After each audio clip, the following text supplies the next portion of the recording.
어, 여러분 이제 우리 에베소, 빌립보, 골로새 오늘은 이 세 곳을 정리를 하는 시간입니다. 지난 시간 주일날 아침 또 오전과 오후에 어느 정도 에베소서는 정리가 됐지만 빌립보도 이제 또 말씀이 있지만 우리가 함께 이 모든 일들을 좀 잘 정리를 하면서 우리 얼마나 좋은 내용인지 그래서 한번 같이 은혜를 나눌 텐데요. 이 빌립보 앞쪽에 있는 에베소 어느 정도 좀 말씀을 나누었지만 여러분 교재를 펼쳐보세요. 그래서 이 같은 패턴으로 에베소, 빌립보, 골로새에 대한 내용을 정리했기 때문에 먼저 이 문서를 정리한 다음 세부적인 부분들을 우리가 함께 생각을 하도록 하겠습니다. 교재가 뒤에 준비되어 있습니다. 그래서 교재를 받지 못하신 분들은 교재를 가지고 오셔서 함께 보시면 좋겠습니다. 이것은 아주 저명 이 교재를 제가 이렇게 일부 좀 다 이렇게 준비를 한 것이니까요. 똑같은 패턴이 있는 이유를 잘 좀 이해하시면 좋겠어요. 에베소서라고 하는 것은 이제 에베소인들에게라고 하는 이 헬라어 성경의 서두의 내용을 인용한 그래서 에베소서라고 한다는 거죠. 그리고 이 기록 시기에 대해서는 여기 장소와 시기에 대해서 좀 이 부분만 조금 생각해 놓으면 밑에 내려가는 서신들도 어느 정도 잘 이해할 수가 있어요. 주후 62년 감옥에서 기록한 것으로 이제 보는데요. 이유가 뭐냐면 지난번에 잠깐 나누었었습니다. 빌립보에서 일어난 사건, 사도행전 16장의 사건이고요.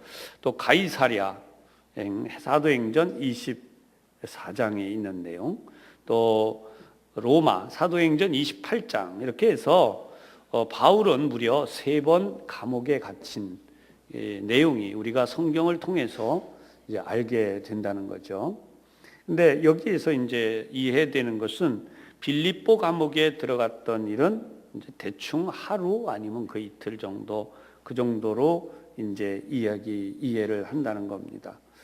그러면 서신서를 과연 이 기간 동안에 썼겠느냐? 그래서 아마도 그 동안에 쓰지 못한다. 어떤 내용인지 우리가 좀 이해를 그렇게 하겠어요. 그런 까닭에 굉장히 내용을 잘 정리했다는 거예요. 이 내용 자체가 그래서 로마 감옥에 있을 동안에 썼을 것이다. 그 정도로 이해를 한다는 거예요. 사실 언제 썼느냐 이렇게 그게 꼭 중요한 건 아니죠. 그러나 이제 밑에 나타나고 있는 이 하나님의 섭리에 대한 내용. 에베소 교회 지난번에 제가 설교할 때 어느 정도 이야기를 했었습니다. 여기서 중요한 것은 뭐냐면요.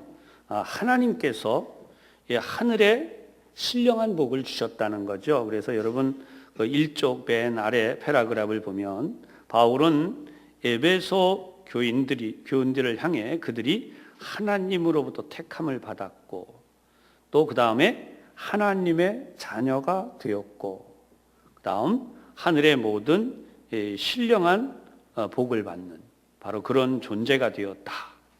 또 그것뿐만이 아니라 우리는 이 땅에서 살다가 이렇게 단순히 끝나는 존재가 아니라 다시 부활한 하나님의 살려주심을 입는 존재다. 그것이 이제 육신의 부활을 말하는 겁니다. 영은 이미 하나님 앞에 우리가 가는 존재가 되었기 때문에 그래서 이 땅에 사는 동안 너무 지나치게 세상의 애착을 가지고 세상에 매달리는 삶을 살지 말라. 그것이 이제 여기에 담겨진 중요한 사실이에요. 그래서 en Christo, in Christ라고 하는 영어로 말하면 그리스도 안에서라고 하는 것을 굉장히 강조하게 됩니다. 주 안에서라는 표현이 이 에베소서 안에 무려 35번이나 등장할 정도로 하나님 안에 산다고 하는 것을 그만큼 강조하고 있다는 것입니다.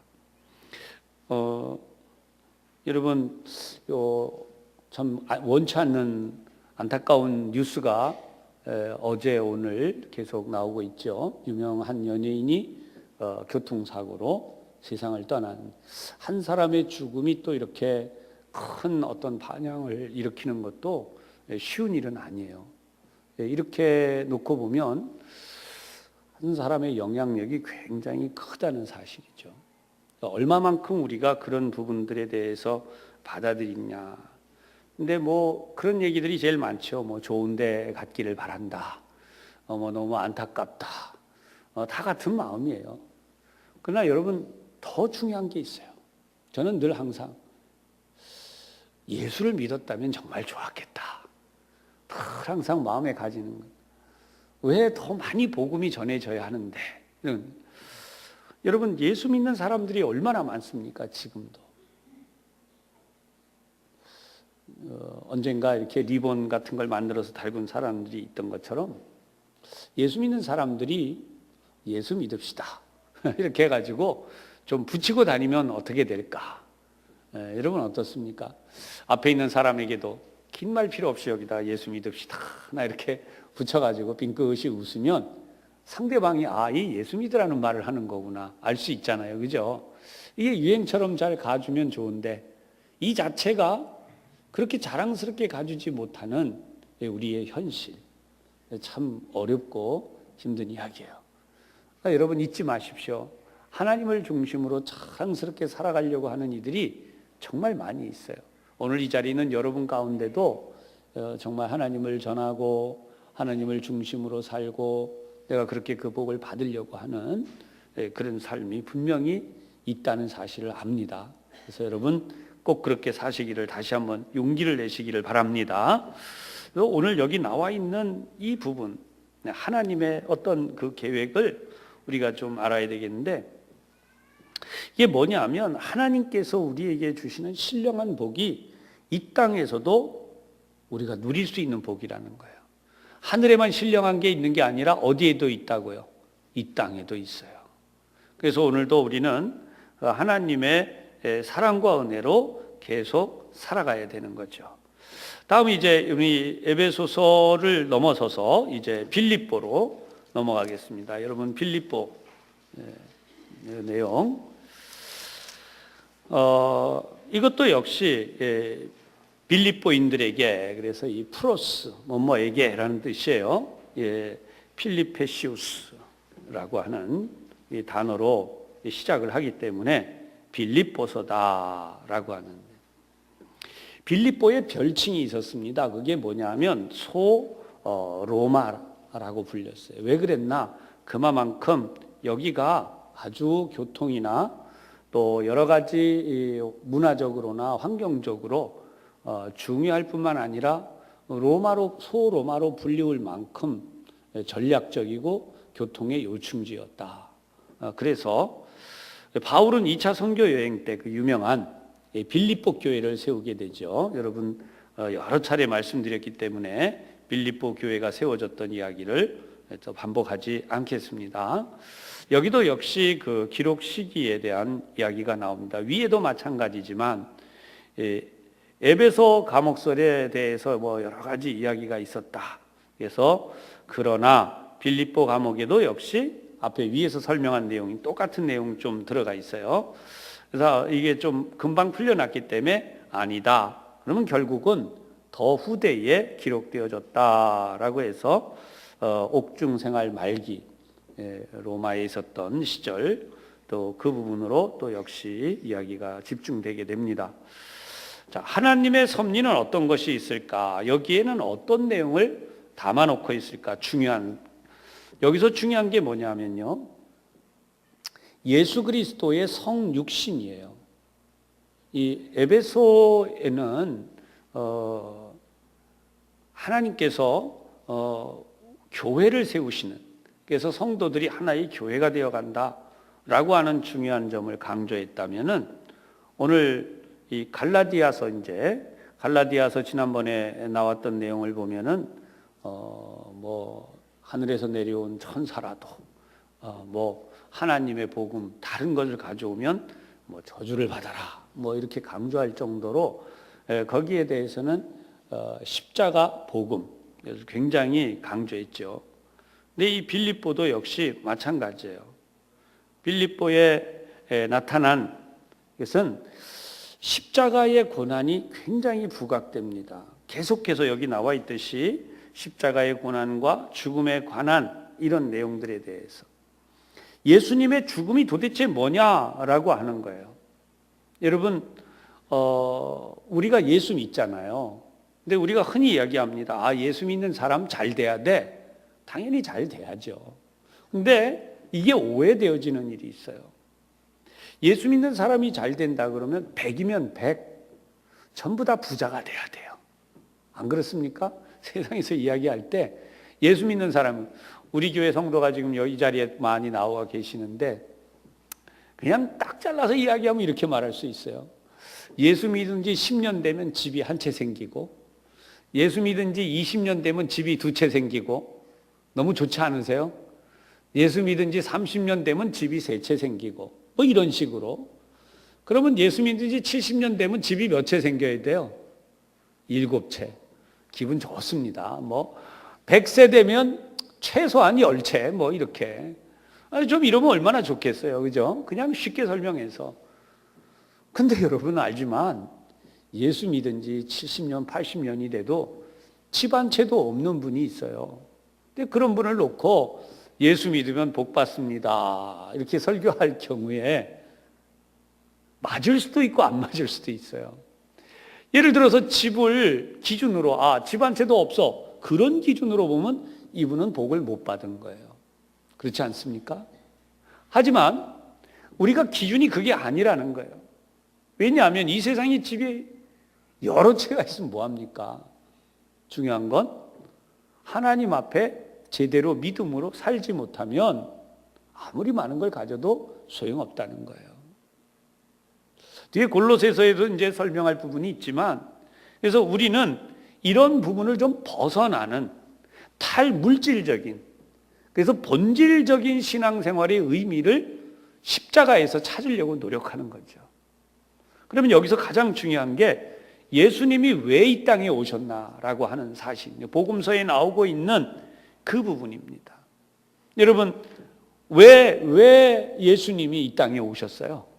성경 공부 시간이니까 편하게 제가 이제 질문을 하면서 답을 드리는데, 왜 예수님이 이 땅에 오신 거예요? 간단하게 답을 할 수 있어야 돼요. 왜 오셨어요? 초등학교 수준으로 답을 한번 해보십시다. 예수님이 왜 오셨어요? 나를 구원하시기 위하여. 할렐루야. 초등학교 수준에서 답을 분명히 할 수 있어요. 예수님 나를 구원하기 위해서. 그럼 적어도 중고등학교를 좀 거슬러 올라가면 어떤 방식으로 나를 구원하셨습니까? 예수님이 나를 구원하시기 위해 어떤 방법을 사용하셨어요?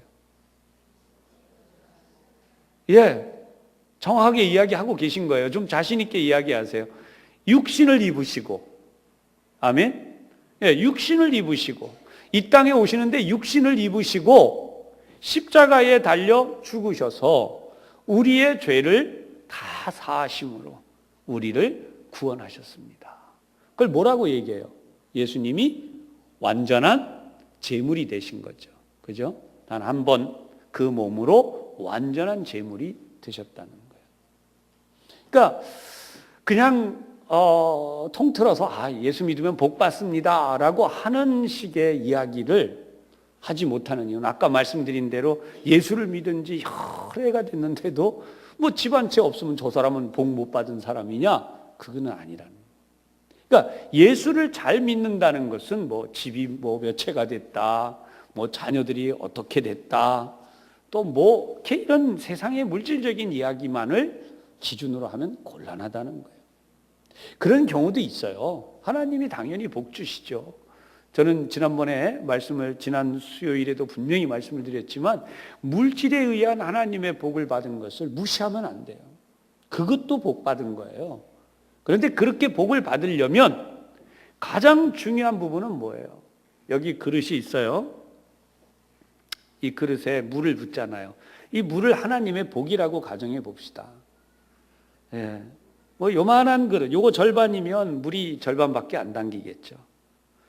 이만한 크기는 여기에 가득 찬 이상은 안 되잖아요. 이것보다 더 큰 그릇을 준비하면 더 많은 물을 담을 수 있겠죠.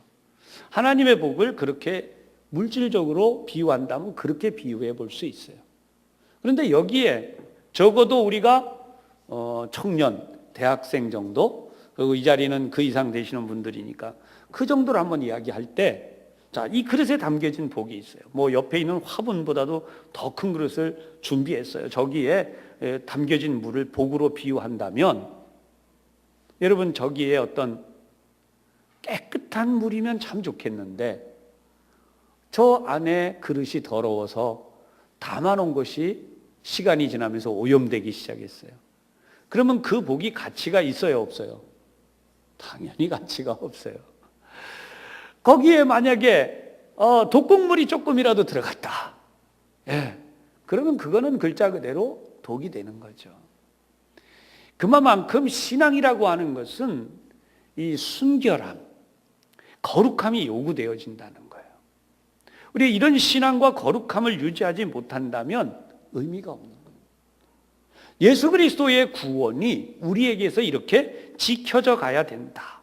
빌립보서의 중요한 주제입니다.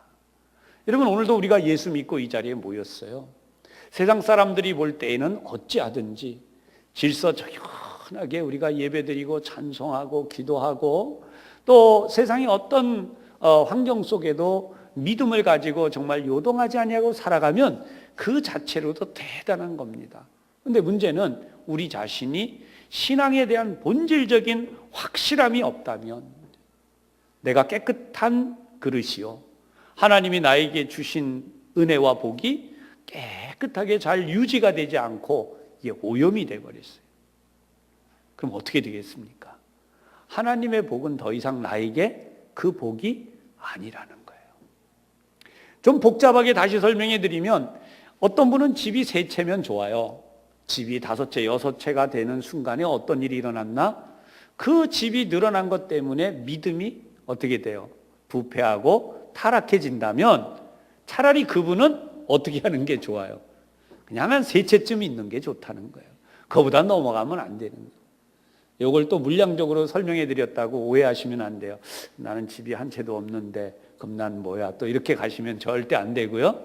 하나님은 항상 우리에게 하나님의 나라를 바라보게 하세요. 이 초대교회 성도들의 삶은 어떤 삶이냐? 좀 더 쉽게 설명해 드리면, 이 빌립보에 살고 있는 그 빌립보 도시, 아까 그랬잖아요. 소로마다. 로마인데 작은 로마다 할 정도로 정말 좋은, 거기다 집 한 채 사놓으면 좋죠. 안 그렇습니까? 그런데 집 한 채 있으면 너무 좋잖아요. 그러나 그리스도인들 가운데에는 우리 사도행전에도 보았지만 거꾸로 자기들의 집을 팔아서 사도들의 발 앞에 갖다 놓고 자기들의 땅도 팔아서 사도들의 발 앞에 갖다 놓으면서 살았다는 거예요. 이유가 뭐예요? 예수를 믿고 보니까 예수님이야말로 나를 사랑하셔서 육신을 입고 이 땅에 오시고 십자가에 달려 죽으신 그 예수님이야말로 이러한 물질과는 비교가 안 되는 거예요. 교회가 세워지고 성도들이 모이고 하나님을 중심으로 살려고 보니까 필요한 뭐가 있어요? 모든 경비들이 있잖아요. 내 재산을 팔아서 오히려 그 성도들을 섬기고 교회를 부흥케 하고 그런 일을 하는 일이, 내가 하나님을 사랑하기에 내 집을 그대로 두는 것보다 또는 내 땅을 그대로 두는 것보다 더 가치 있는 일이었다는 거예요. 그래서 기꺼이 그렇게 하는 거죠. 할렐루야. 그러니까 여러분, 예수 믿다 보면요, 부자가 될 수도 있고 예수 믿어서 어떻게 될 수도 있어요. 남들이 볼 때는 저 사람은 예수 믿더니 뭐 집이 몇 채 있더니 그거 팔아가지고 뭐 선교한다고 쓰고 또 뭐 어떻게 한다고 쓰고 그래서 있던 집도 날렸어. 한심한 사람이야. 이렇게 말할 수도 있다는 거예요. 세상 사람이 볼 때는. 그러나 우리에게 중요한 건 뭐예요? 이 세상만 있는 게 아니라 어디가 있어요? 하나님의 나라. 그래서 오늘도 우리는 이 하나님의 나라를 바라보는 진짜 믿음의 삶을 사는, 사실 예수님이 우리에게 너희는 먼저 그 나라와 의를 구하라 이 말씀을 하시니까 외우는 건 잘 외웠고 뭐 물론 실천하는 분들도 많이 계세요. 하지만 그 나라라는 게 도대체 뭐냐라고 질문할 때에 피상적으로 답하는 분들이 참 많아요. 그 나라가 뭐예요? 그 나라가 어디 있는 거예요? 예수님은 우리에게 굉장히 큰 이중성의 말씀을 하셨죠. 하나님의 나라는 어디 있다고요? 여기 있다, 저기 있다고도 못하리니 하나님의 나라는 어디 있다고요? 너희 안에 있느니라. 내 안에 하나님의 나라가 있는 거예요. 하나님의 나라는 어때요? 자유와 정의와 평화가 충만한 나라. 뭐 우리 다 얼마든지 좋은 거 생각할 수 있잖아요. 그럼 내 마음이 자유와 정의와 평화가 충만해. 근데 늘 마음속이 어때요? 자유와 정의와 평화가 충만한 게 아니라 나 스스로 얽매여 있어. 물질에 얽매여 있고, 세상적인 어떤 권세 아래 얽매여 있고, 미움에 얽매여 있고, 억울함에 얽매여 있고, 늘 나는 손해본다고 하는 피해 의식에 얽매여 있고, 하나님의 나라가 그 속에 이루어져 있어요? 안 있어요? 안 있다고요. 그죠? 그러니까 하나님의 나라가 먼저 어디에서부터, 내 속에서부터 이루어지는 비결은 하나님의 나라, 그 너희는 그 나라와 그 의를 구하라 라고 하실 때에 그 나라가 내 안에서 먼저 이루어져야 돼요. 그게 어떻게 해요? 여기 지금 예수님께서 나를 위해 십자가에 달려 죽으시면 아무리 사단의 권세가 내 속에서 막 난리를 친다고 하고 내 주변에서 그래도 그런 것들이 나를 무너뜨리지 못하는 그런 사단의 권세를 내 속에서 쫓아내고 물리칠 수 있는 것이 십자가의 권세다. 예수님이 나를 위해 이 땅에 오셔서 십자가에 달려 죽으심으로 내가 죄의 매인 자가, 사단의 권세 아래 놓인 자가 평화를 잃어버렸어. 내 속에서 진정한 자유와 정의와 평화를 잃어버렸어. 그런데 예수님을 믿음으로 인하여 하나님의 권세가 내게 주어지는, 내 마음속에 하나님의 나라가 먼저 이루어졌어요. 그럴 때 여러분, 내가 나를 사랑할 수 있습니다. 아내를 사랑하고 남편을 사랑하고 부모님을 존경하며 사랑하고 자녀들을 사랑할 수 있는 거예요. 그것이 가장 기초적이고 기본적인 일이에요. 거기에서 성도들이 서로를 향해 사랑하고 아낄 수 있는 믿음의 삶을 살아갈 수 있죠. 거기가 바로 하나님의 나라의 시작이에요. 초대교회 성도들이 물질을 가지고 와서 하나님 앞에 드림으로 영수증 받고 성도들 중에 돈이 필요하고 어려운 사람들이 가져다 쓴 게 아니에요. 성경을 보면 필요를 따라 나누어 주었더라. 이거 오해하는 사람들은 공산주의로 오해한다고 그랬어요. 공산주의 아니에요. 여러분, 공산주의는 모두가 평등이잖아요. 너도 하나 가져가고 너도 하나 가져가고 딱 그거예요. 근데 누가 주체가 된 거예요? 공산당. 그게 공산주의예요. 그러나 예수 그리스도 우리 주님이 우리에게 주신 것은 누구도 주인이 아닙니다. 모든 것이 어디로부터 왔어요? 하나님께로부터. 내 것이 아니고 하나님의 것이다 라고 하는 이 빈 마음 속에서 예수님은 명백히 우리에게 말씀하셨어요. 주라. 그래야면 너희에게 줄 것이다. 그것도 어떻게 준다고요? 후히 주신대요. 너희가 헤아리는 그 헤아림으로, 우리가 계산하는 그 계산으로 너희가 계산을 받을 거다. 더 받기도 한다 그랬어요. 그러니까 신앙생활 하면서 가장 감격적인 건 뭡니까? 이 세상을 바라보면 오늘도 모든 것이 불공평해요. 모든 것이 문제가 있어요. 다 그냥. 그러나 우리가 하나님의 나라를 바라보는 것은 예수 그리스도를 통하여, 하나님이 독생자를 이 땅에 보내신 그 크신 사랑을 통해서 우리가 하나님의 나라를 바라보니까 하나님의 나라는 요한계시록 20장, 21장, 22장에까지 나온 내용처럼 하나님의 나라가 어떤 나라예요? 그 한마디로 요약할 수 있어요. 우리가 이 땅에서 꿈꾸는 이상향이에요. 자유와 정의와 평화가 가득한 나라예요. 여기 써 있잖아요. 다시는 죽음이 없으며 애통하는 것이 없으며 곡하는 것이 없고 아픈 것이 있지 아니하리니 어떻게 됐기 때문에 이는 처음 것들이 다 지나갔음이러라. 그러면서 내가 만물을 새롭게 하노라. 하나님이 이 세상을 그렇게 말씀하시는 것은 바로 하나님의 나라가 이 땅에 이루어지는 정말 멋진 모습을 우리에게 재현해 주십니다. 하나님은 지금도 하나님의 나라를 우리에게 주시기를 기뻐하신다는, 할렐루야. 여러분, 아유, 내가 언제 하나님의 나라 이렇게 사시면 안 되고, 돈을 많이 벌든 적게 벌든 내가 높은 자리로 올라갔든 못 올라갔든 내가 어떻게 살고 있든 나는 어떻게 살고 있으면 돼요? 예수 그리스도와 그 사랑 안에 살고 있으면 돼요. 때를 따라 나를 먹이고 입히시는 하나님의 사랑이 여러분과 함께 계심을 분명히 믿으시기를 바랍니다. 그래서 주님은 나를 위해 이렇게 이 땅에 오셨다. 그것을 가장 중요하게 다루고 있는 것이 빌립보서다. 자, 그 다음에 이제 넘어가면은요, 이 골로새서가 나와요. 골로새서. 역시 같은 형식인데요. 프로스 콜로사이에이스. 그래서 이것은 골로새인들에게라고 하는 투 콜로시안스가 되죠. 골로새서가 여기에서 유래가 됐는데, 자, 여기 보면은 본 서신은 이렇게 시작해서 에베소, 빌립보, 빌레몬서 이렇게 함께 무엇으로 불린다고요? 옥중서신. 그래서 감옥에서 로마 황제의 재판을 기다리면서 쓴 서신들로 보기 때문에 이 서신들을 옥중서신으로 보고 주후 한 62년에서 63년으로 여기 써 있는데요. 이 기간 동안에 쓰여진 내용을 통해서 정말 많은 사람들에게 듣기도 했지만 영향도 준 이런 내용들을 담고 있다는 거예요.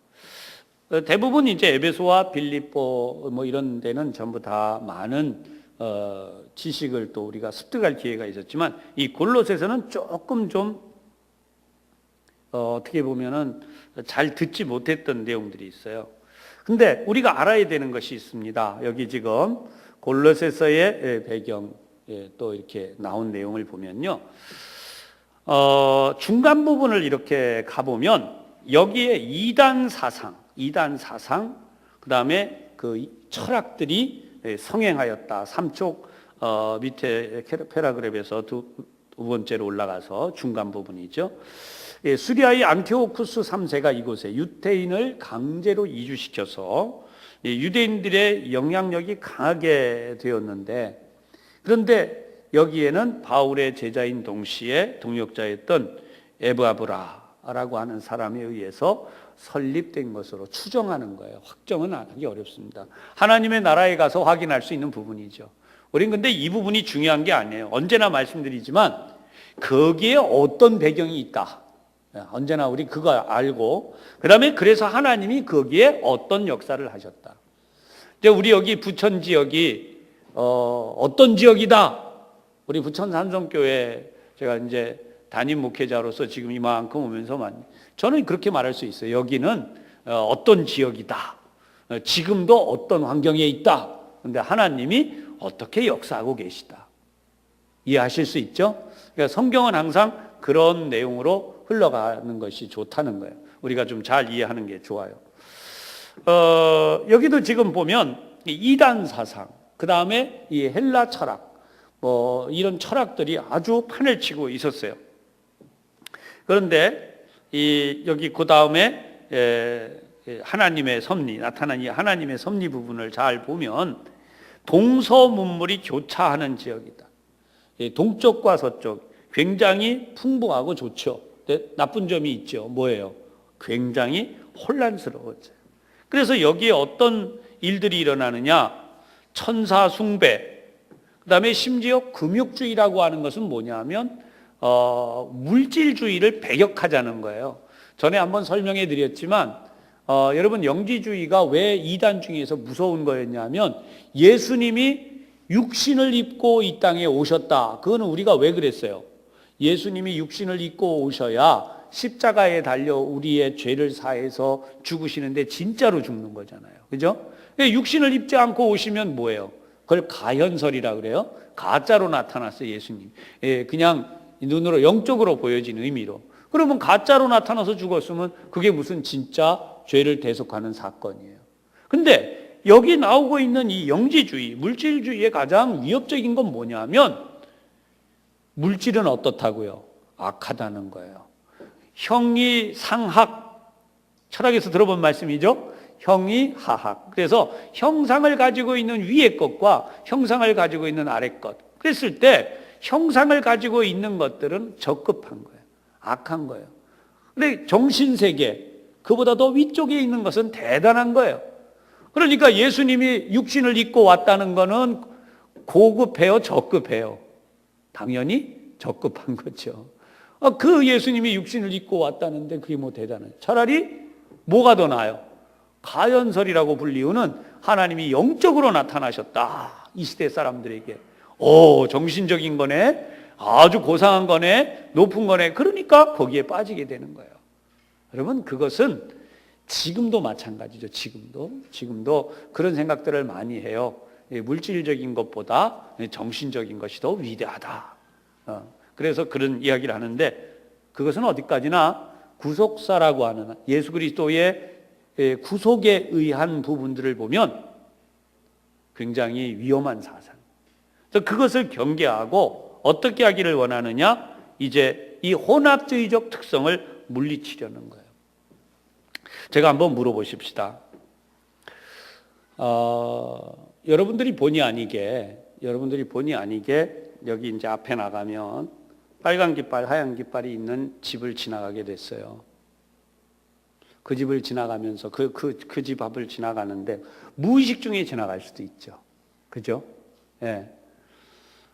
이걸 좀 이해를 돕기 위해서 나중에 한 가지 더 설명을 하겠는데요. 자, 악한 영들이 있어요.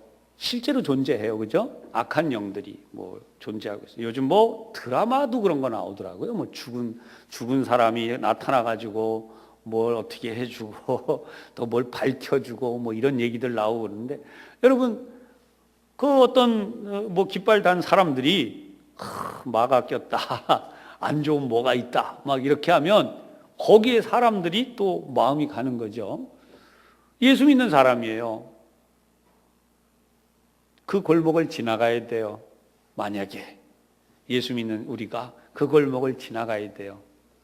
아무 생각 없이 그냥 지나가는 경우도 있겠지만 어느 날 문득 어떤 영적인 두려움이 생겼어요. 그 골목을 지나가는데 마음이 좀 어떻게 했어요? 이거 가야 돼 말아야 돼.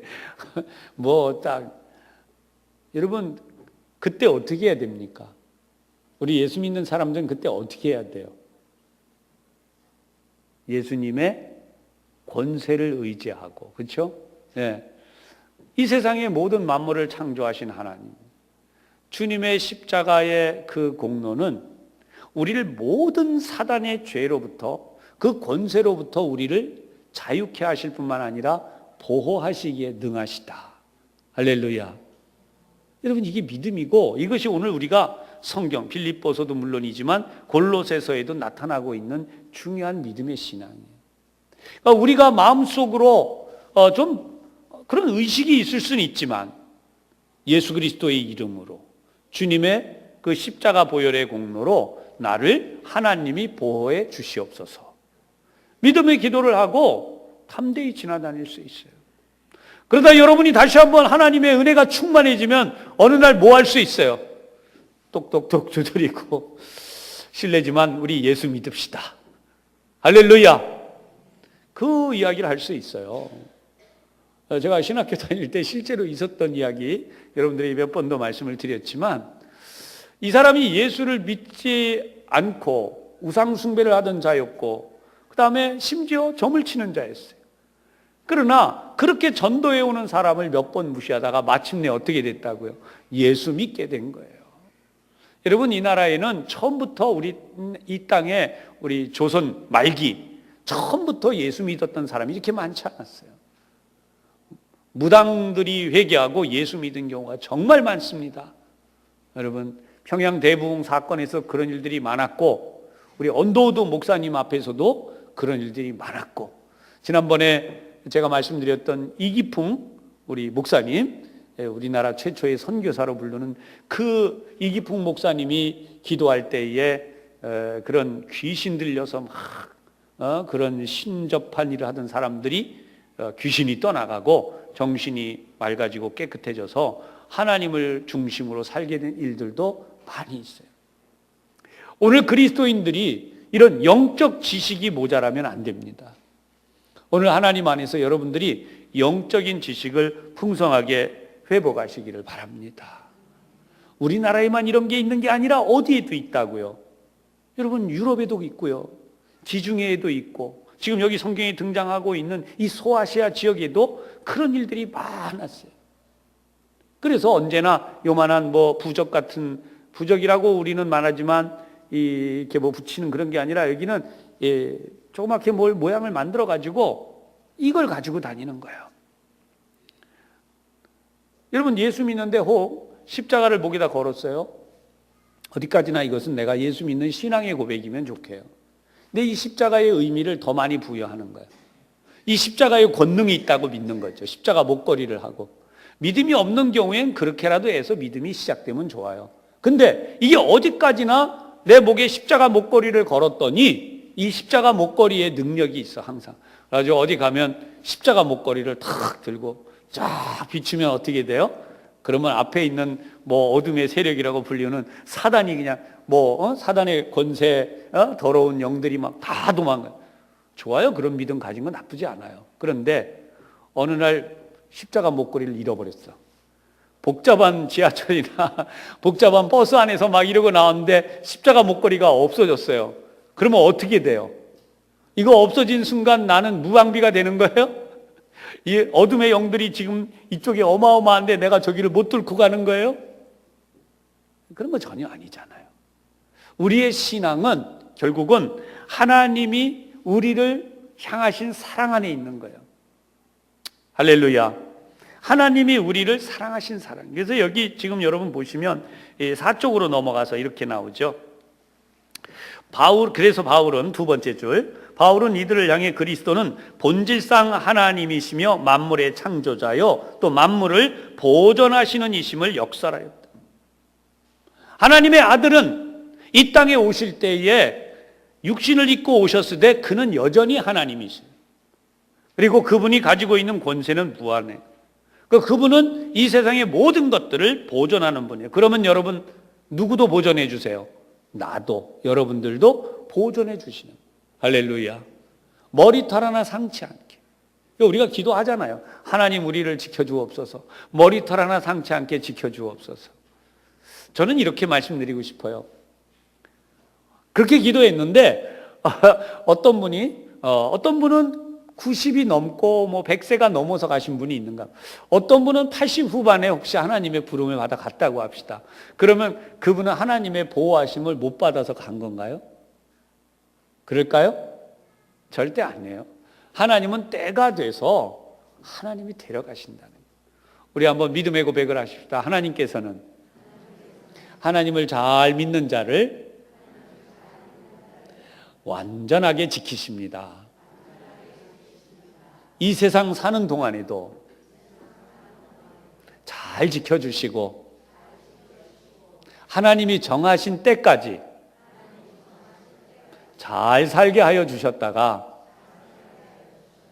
더 이상 할 일이 없을 때 하나님의 나라로 데려가시는 줄로 믿습니다. 아멘. 이게 믿음이에요. 나 더 있고 싶은데 그런 분도 계실 수 있어요. 그러나 분명히 여러분 말씀드립니다. 하나님께서 보여주시는 영적인 세계를 조금이라도 보잖아요. 알게 되잖아요. 그러면 가고 싶어져요. 할렐루야. 가고 싶어져요. 왜냐하면 제가 늘 말씀드렸잖아요. 자, 여기 10 몇 평짜리 낡은 아파트가 있어요. 내가 길 건너편에 저기 한 50평, 60평 되는 참 새로 지은 좋은 아파트를 사놨어요. 어디 살고 싶어요, 여러분? 10 몇 평짜리 조그만 데 살아야지. 그럴 분이 계실까요? 아니에요. 다들 길 건너편에 저 좋은데 빨리 가고 싶죠. 여러분, 그게 우리가 이 땅의 성도로서 사는 모습입니다. 이 세상에 내 집도 있지만 그러나 영원한 하나님의 나라가 나에게 주어져요. 오늘 우리가 그 믿음이 있어요. 그 나라가 너무 좋은 거죠. 할렐루야. 그래서 여러분, 그런 믿음 가지고 오늘도 우리가 예배도 하고 이 세상도 살고 그럴 때 우리가 너무나 행복한 거예요. 그 속에서 우리의 모든 정욕과 탐욕을 내려놓을 때 내 마음에 진정한 정의와 자유와 평화가 이루어져요. 내 가정에도 내가 만나는 사람들에게도. 그래서 오늘 실질적으로 그리스도인다운 삶을 사는 비결, 세상의 어떤 존재에게도 우리가 속하지 않았고 그들에게 경배하지 않는다. 오직 누구에게만? 하나님께만 경배한다. 골로새서의 핵심입니다. 여러분들이 이런 말씀을 잘 우리가 생각하고 어떤 경우에도 여러분의 믿음이 혼합되지 마세요. 흔들리지 마세요. 하나님 주신 복으로 늘 승리하기를 주님의 이름으로 축복합니다. 기도하겠습니다.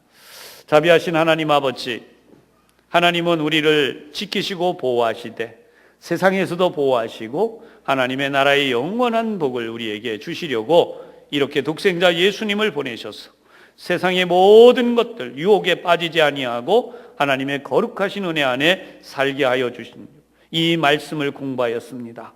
말씀대로 사는 저희들이 되게 하여 주옵소서. 예수님 이름으로 기도하옵나이다. 아멘.